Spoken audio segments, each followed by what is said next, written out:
On arrive à la délibération numéro 10, qui est la dérogation dominicale 2019.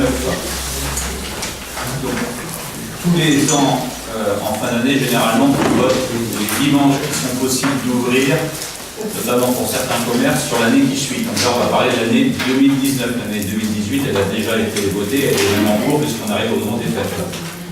Donc là, je vous rappelle que la loi a évolué dernièrement. Il y a possibilité de donner un certain nombre de dimanches. Et dès qu'on dépasse 5 dimanches dans les communes, il y a un lien avec la communauté urbaine. Et donc on a eu ce lien-là. Moi je suis très heureux aussi cette année qu'on ait enfin eu la cohérence au niveau de l'ensemble des communes de Lyon Métropole, puisque les 7 dimanches qu'on va vous proposer de voter ont fait l'objet d'un partage d'informations et d'échanges avec d'autres maires de l'agglomération. Et je remercie notamment le maire de la Chapelle-Saint-Aubin qui, à la demande de tous les maires, a fait une coordination de travail sur l'ensemble des demandes. Et il faut savoir que sur les villes qui ont beaucoup de commerces, je pense Rieunant, parce qu'on est également avec Mulsanne, je dirais les communes phares sur les zones commerciales du sud de l'agglomération, mais je pense aussi à Saint-Saturnin et la Chapelle-Saint-Aubin qui sont à l'opposé des communes phares du nord. Donc il y a eu un échange vraiment important pour qu'on ait une cohérence. Et si on vous présente ces 7 dimanches-là aujourd'hui et qu'on vous propose de les voter, c'est parce qu'ils ont été votés également à Mulsanne. Soit ils sont en cours ou c'est fait, mais à la Chapelle-Saint-Aubin, c'est fait d'ailleurs, parce que je crois qu'on est les derniers à voter là. À la Chapelle-Saint-Aubin, Saint-Saturnin. Donc on a vraiment une cohérence.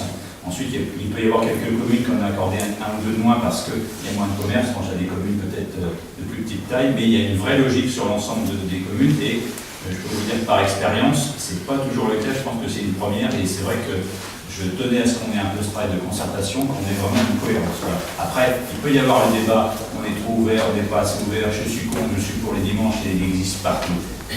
Il y a des arguments qui s'entendent partout. Maintenant, il y a aussi une volonté de cohérence.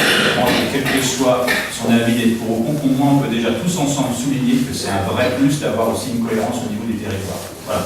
Donc, je ne veux pas vous relire la délire, mais les dimanches qui sont sollicités, c'est le 13 janvier pour les soldes d'hiver, enfin, soldes d'hiver ou autres, que chaque commerce fasse qu'il nous reste ce dimanche possible. Hein. Sachant que ce n'est pas parce qu'on fait 7 dimanches que les commerces sauront faire 7 dimanches. Ça leur laisse la possibilité sur la commune d'ouvrir ces 7 dimanches.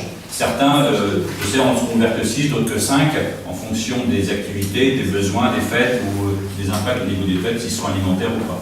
Donc il y a le 13 janvier, entre guillemets, solde d'hiver, bien entendu, le 30 juin, entre guillemets, solde d'été, et ensuite les dimanches de décembre, qui sont le 1er, le 8, le 15, le 22 et le 29 décembre, des fêtes de fin d'année de l'année donc 2019. Je vous rappelle qu'on est sur 2019. Alors là, je vois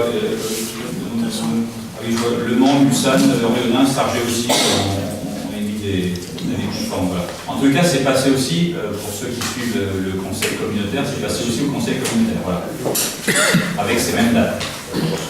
Est-ce qu'il y a des demandes de parole, des prises de parole sur ce moment-là? Est-ce qu'il y a des questions par rapport Non?